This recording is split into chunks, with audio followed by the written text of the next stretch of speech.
Krishna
Vrindavan धाम की।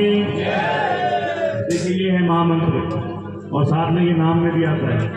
अगर आपने ये रोज 10 मिनट अगर आपने ये महामंत्र जप किया, अगर आपको टेंशन रहती है, कोई स्ट्रेस रहता है या आप स्वस्थ नहीं रहते, एक बार अभी जप के देखें। हमने खुद ये अपने पर बनाया है। हमारी पहले जिंदगी कुछ और थी, अब जिंदगी कुछ और है, और कैसे बदली हमें खुद पता नहीं लगा। हमें यही नहीं पता, हम बस चल रहे हैं, चाहने वाला कोई और ही है, हमें खुद नहीं पता लग रहा हो क्या रहा है हमारे साथ।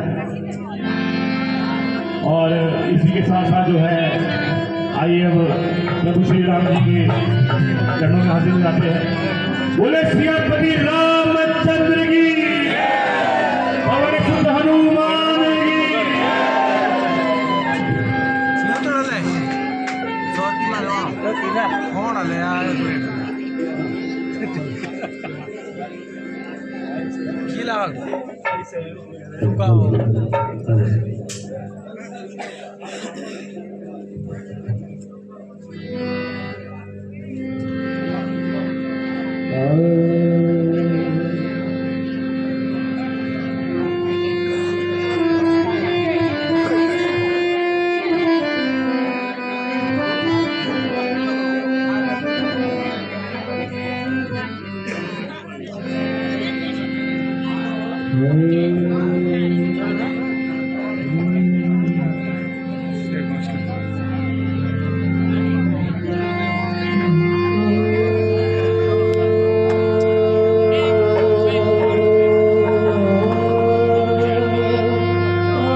सरकार